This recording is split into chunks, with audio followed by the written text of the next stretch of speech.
Hello friends. तो एक बार फिर से स्वागत है आप सभी लोगों का हमारे इस नए वीडियो में। तो जैसा कि आपने थंबनेल में देख लिया है कि आज का वीडियो होने वाला है कि सफिक्स के अकॉर्डिंग हम किसी भी दवा को कैसे पहचानेंगे कि वो कौन सी बीमारी का दवा है। तो आज का वीडियो इसी पे होने वाला है फ्रेंड्स। हमारे पास कुछ 10 से 11 सफिक्स है जिसके अनुसार हम पता करेंगे कि कौन सा मेडिसिन किस यूज़ में आते हैं। तो चलिए बिना टाइम को गवाए हुए वीडियो को स्टार्ट करते हैं। तो फ्रेंड्स हमारा जो पहला सफिक्स है वो है केन, CAINE। ये जितने भी ड्रग्स हमारे होते हैं केन वाले, जिसके अंत में केन लगा हो, वो सारे हमारे होते हैं लोकल एनेस्थेटिक होते हैं, मतलब लोकल एनेस्थीसिया होते हैं। और आप लोग को पता ही हो कि लोकल एनेस्थीसिया का यूज़ हम लोग कब करते हैं, किस सिचुएशन में करते हैं। अगर आपको नहीं पता तो हम बता दे रहे हैं कि आप ये लोकल एनेस्थीसिया का यूज़ कब किया जाता है। तो सबसे पहले हम लोग पहले इसका एग्जाम्पल जान लेते हैं। तो इसका एग्जाम्पल है फ्रेंड्स जाइलोकेन, बेंजोकेन, अमाइलोकेन और लीडोकेन। इन चारों के अंत में आप देख सकते हैं फ्रेंड्स कि यहाँ पे केन लगा हुआ है, तो ये हमारे लोकल एनेस्थेटिक ग्रुप का ड्रग्स है। यहाँ पे आप साइड में इसका इमेज भी देख सकते हैं, इमेज लगा दिया है मैंने। और इसका यूज़ फ्रेंड्स जैसे छोटा मोटा कोई सर्जरी करना हो, जैसे जख्म बड़ा हो गया उसका चीरा लगाना हो, या फिर किसी को टाका लगाना हो, स्टिच करना हो, तब हम इसका यूज़ करते हैं, क्योंकि ये हमारे कोई भी पर्टिकुलर बॉडी पार्ट को सुन कर देता है ताकि हमारा पेन महसूस नहीं होता है। तो फ्रेंड्स ये हमारे केन थे। और अगला जो सफिक्स है फ्रेंड्स वो है हमारा माइसिन, MYCIN, माइसिन। ये हमारा जिस भी मेडिसिन के अंत में लगा रहेगा फ्रेंड्स वो हमारे एंटीबायोटिक क्लास के ड्रग्स होंगे, इतना आपको ध्यान में रखना है। यहाँ पे हम लोग एग्जाम्पल के तौर पे देख सकते हैं एजिथ्रोमाइसिन है, इसमें भी माइसिन आया हुआ है, एरिथ्रोमाइसिन है, नियोमाइसिन है और स्ट्रेप्टोमाइसिन है। तो इन चारों के अंत में फ्रेंड्स देख सकते हैं कि माइसिन हमारा लगा हुआ है, तो इससे हम पता कर सकेंगे कि हमारा कौन से क्लास के ड्रग्स है। तो अभी हमने बताया कि हमारे एंटीबायोटिक क्लास के ड्रग्स हैं, तो यहाँ पे हम आसानी से पता कर लिए कि हमारा ये जो माइसिन वाले हैं वो कौन से क्लास का ड्रग्स हैं। तो यहाँ पे आप साइड में इमेज भी देख सकते हैं इजिथ्रोमाइसिन, एरिथ्रोमाइसिन का यहाँ पे लगा हुआ है। तो अब फ्रेंड्स इसका बात कर लेते हैं कि इसका यूज़ कब करते हैं। जिसमें माइसिन लगा रहेगा फ्रेंड्स उसका यूज़ करेंगे बैक्टीरियल इन्फेक्शंस के अगेंस्ट में।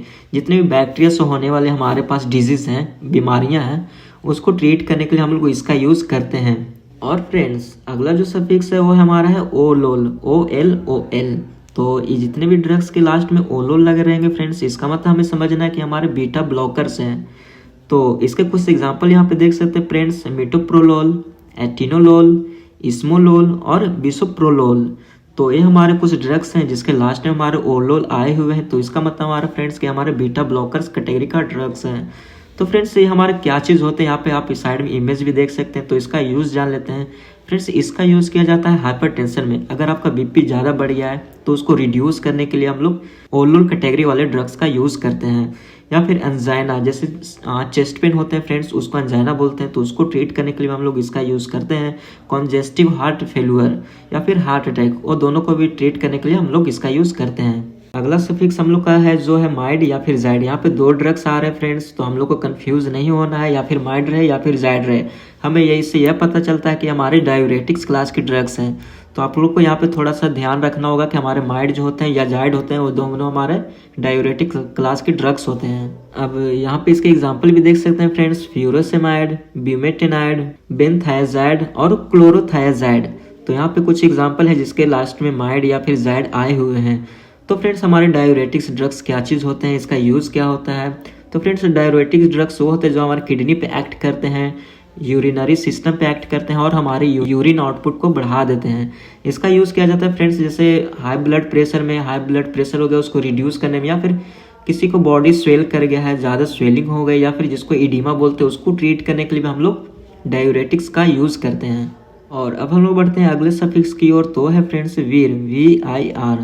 जितने भी ड्रग्स के लास्ट में हमें VIR दिखे, इसका मतलब होगा फ्रेंड्स ये कि हमारे जो भी ड्रग्स हैं वो हमारे एंटीवायरल ड्रग्स हैं। जितने भी वायरस से होने वाली बीमारियां हैं उसको ट्रीट करने के लिए हम लोग वीर सफिक्स वाले ड्रग्स का यूज़ करते हैं। तो यहाँ पे कुछ इसके एग्जाम्पल देख सकते हैं, साइक्लोवीर, रेटिनोवीर और इंडिनावीर। तो यहाँ पे सारे ड्रग्स के लास्ट में VIR जरूर आ रहे हैं। तो इसका मतलब यही होगा फ्रेंड्स कि हमारे एंटीवायरल मेडिसिन हैं। तो यहाँ पे कुछ इसके एग्जाम्पल भी देख सकते हैं फ्रेंड्स। और आप लोग इसका यूज़ तो जान ही गए हों कि हमारे ये वायरस के अगेंस्ट में यूज़ किया जाएगा। जितने भी वायरस से बीमारी होते हैं उसके ट्रीट करने के लिए हम लोग इसका यूज़ करेंगे। और अगला जो सफिक्स है फ्रेंड्स वो है हमारे PAM। तो ये जितने भी ड्रग्स के लास्ट में हमारे लगे रहेंगे उसका मतलब होगा फ्रेंड्स कि हमारे एंटी एंजाइटी ड्रग्स हैं। और इसके कुछ एग्जांपल इस तरीके का है फ्रेंड, जैसे डायज़ेपाम, लोराज़ेपाम। तो ये दोनों के लास्ट में हमारे पाम आ रहे हैं, तो हमारे एंटी एंजाइटी ड्रग्स हैं। एंजाइटी को ट्रीट करने के लिए हम लोग इसका यूज़ करते हैं। और मैंने यहाँ पे कुछ इसके एग्जांपल लगा दिए हैं फ्रेंड्स, जिससे आप देखकर समझ सकते हैं कि कौन सा ड्रग्स और किस बीमारी में यूज़ किया जाता है।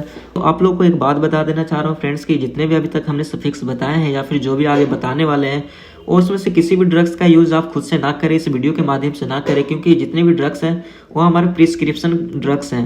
मतलब डॉक्टर आपको प्रिस्क्राइब करते हैं तभी ले, वरना खुद से सेल्फ ना लें, वरना आपको इसके साइड इफेक्ट्स देखने को मिल सकते हैं फ्रेंड्स।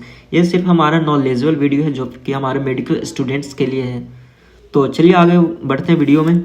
तो अगला सफिक्स है फ्रेंड्स वो हमारा स्टैटिन, STATIN। तो जितने भी ड्रग्स के लास्ट में हमें स्टैटिन दिखेंगे, इसका मतलब हमें समझना होगा फ्रेंड्स कि हमारे एंटी हाइपरलिपिडेमिक ड्रग्स हैं। तो यहाँ पे कुछ इसके एग्जांपल है फ्रेंड, टोरवास्टैटिन, सिमुवास्टैटिन और लोवास्टैटिन। तो ये सारे ड्रग्स के लास्ट में हमारे स्टैटिन आ रहे फ्रेंड्स, यहाँ पे आप गौर से देख सकते हैं। और यहाँ पे इसके साइड में कुछ इमेज शो हो रहे हैं, जिससे भी आप समझ सकते हैं कि कौन सा ड्रग्स है और किस बीमारी में यूज़ किया जाता है। तो फ्रेंड्स इसका यूज़ किया जाता है कोलेस्ट्रॉल में। अगर किसी व्यक्ति का कोलेस्ट्रॉल बढ़ जाता है, लिपिड बढ़ जाता है, तो उसको खत्म करने के लिए, उसको कम करने के लिए, उसको रिड्यूस करने के लिए हम लोग एंटी हाइपरलिपिडेमिक ड्रग्स का यूज़ करते हैं, जिसके सफिक्स होते हैं हमारे स्टैटिन। जितने भी स्टैटिन ग्रुप का ड्रग्स है उसका यूज़ करेंगे हम लोग कोलेस्ट्रॉल को घटाने के लिए। और इसके बाद जो अगला सफिक्स है फ्रेंड्स वो हमारे सोन, SONE। तो जितने भी हमारे ड्रग्स के लास्ट में सोन रहेंगे फ्रेंड्स, उसका मतलब हमें समझना होगा कि हमारे स्टेरॉयडल ड्रग है, स्टेरॉयड कैटेगरी का ड्रग्स है। इसका यूज़ हम लोग ऐसे नहीं कर सकते फ्रेंड्स। स्टेरॉयडल हम लोग के लिए बहुत ही हार्मफुल होते हैं हमारी बॉडी के लिए। ये प्रिस्क्रिप्शन ड्रग्स है फ्रेंड्स। तो इसके कुछ एग्जांपल है फ्रेंड्स, जैसे डेक्सामेथासोन, डेक्सोना जिसके नाम से जानते हैं, बीटामेथासोन जिसके ब्रांड नेम है बेटनीसोल, और कॉर्टिसोन। तो ये हमारे सारे के लास्ट में हमारे सोन आ रहे फ्रेंड्स। तो ये सारे हमारे स्टेरॉयड हैं। तो इसका यूज़ किया जाता है friends, use to treat chronic disease. जैसे कोई भी क्रॉनिक डिजीज है, लंबे समय से कोई बीमारी आ, तब हम इसका यूज़ कर सकते हैं। जैसे ज्वाइंट में पेन हो गए, इन्फ्लामेशन हो गए, उसको रिड्यूस करने के लिए हम लोग ये जो स्टेरॉयड है उसका यूज़ करते हैं। फ्रेंड्स मैं आशा करता हूँ कि आप लोग को ये वीडियो अच्छे से समझ में आ रहे होंगे। जो भी बातें मैं बता रहा हूँ आप लोग को अच्छे से समझ में आ रहे होंगे। तो चलिए वीडियो में आगे बढ़ते हैं। तो अब जो हमारा अगला सफिक्स है फ्रेंड्स वो हमारा एजोल, AZOLE। तो जितने भी ड्रग्स के लास्ट में हमें एजोल दिखेंगे फ्रेंड्स वो हमारे एंटी फंगल कैटेगरी का ड्रग्स है। जितने भी फंगस से होने वाली बीमारियां हैं, जैसे इचिंग हो गए, रिंगवर्म हो गए, तो इन सभी को ट्रीट करने के लिए फ्रेंड्स हम लोग एजोल सफिक्स वाले मेडिसिन का यूज़ करते हैं। तो इसके कुछ एग्जांपल इस तरीके का फ्रेंड्स, जैसे केटोकोनाजोल, फ्लूकोनाजोल, इकोनाजोल और माइकोनाजोल। तो जितने इस सारे ड्रग्स के लास्ट में फ्रेंड्स हमारे एजोल आ रहे हैं। तो यहाँ पे आप सामने इमेज देख सकते हैं और समझ सकते हैं ये ड्रग्स जो है किस बीमारी में यूज़ किए जाते हैं। तो इसका यूज़ किया जाता है फ्रेंड्स फंगस के अगेंस्ट में। जितने भी फंगस से होने वाली बीमारियां हैं, अभी मैंने आपको बताया कि इचिंग हो गए, रिंगवर्म हो गए, और भी बहुत सारे दाद वाद होते हैं, उसको ट्रीट करने के लिए हम लोग एजोल सफिक्स वाले मेडिसिन का यूज़ करते हैं। फ्रेंड्स अब बात कर लेते हैं हम लोग अगला सफिक्स का, जो है हमारा टिडिन, TIDINE। तो ये जितने भी ड्रग्स के लास्ट में हमें टिडिन दिखते हैं फ्रेंड्स वो हमारे H2 रिसेप्टर ब्लॉकर्स होते हैं। हमारे H2 रिसेप्टर कहने का मतलब फ्रेंड्स कि हमारे जो हिस्टामिनिक रिसेप्टर है, जो हमारे स्टमक में भी प्रेजेंट होते हैं, जो हमारे एसिड सिक्रेशंस के लिए रिस्पॉन्सिबल होते हैं। तो ये जो टिडिन सफिक्स वाले ड्रग्स है फ्रेंड्स वो हमारे H2 रिसेप्टर को ब्लॉक कर देते हैं, जिससे हमारे एसिड प्रोड्यूस होना बंद हो जाते हैं, जो हमारा पेप्टिक अल्सर हमारा कॉज होने से बच जाते हैं। तो इसके कुछ एग्जाम्पल है फ्रेंड्स, जैसे रैनिटिडिन, सिमिटिडिन, फैमोटिडिन और रॉक्साटिडिन। ये सारे ड्रग्स के लास्ट में फ्रेंड्स हमारे टिडिन आ रहे हैं। तो ये हमारे H2 रिसेप्टर ब्लॉकर्स होते हैं, जिसका यूज़ किया जाता है friends to treat peptic ulcer में। जैसे पेप्टिक अल्सर हो जाते हैं तब हम इसका यूज़ करते हैं। और अब जो अगला और लास्ट सफिक्स है फ्रेंड्स वो है हमारे सेट्रॉन, ACTRON। तो जितने भी ड्रग्स के लास्ट में हमें सेट्रॉन दिखते हैं फ्रेंड्स, इसका मतलब ये होता है कि हमारे ये नोजिया एंड वोमिटिंग को ट्रीट करने के लिए, जैसे मतलब किसी को जी मचलता है या फिर उल्टी हो जा रहा है, तब हम इसको यूज़ करेंगे उसको ट्रीट करने के लिए। तो इसका कुछ एग्जाम्पल है फ्रेंड्स, जैसे ऑन्डेनसेट्रॉन, गार्नीसेट्रॉन और डोलोसेट्रॉन। तो ये सभी मेडिसिन लास्ट में फ्रेंड्स हमारे सेट्रॉन आ रहे हैं। तो इससे हमें अंदाज़ा लग जा रहा है फ्रेंड्स कि हमारे नोजिया एंड वोमिटिंग को ट्रीट करने के लिए यूज़ किया जाएगा। तो इसका कॉमन यूज़ हो गया friends, use to treat vomiting and nausea. तो यहाँ पे इसके साइड में कुछ इमेज देख सकते हैं फ्रेंड्स।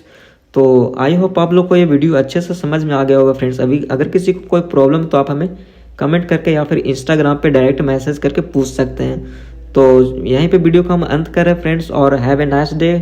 Thanks for watching.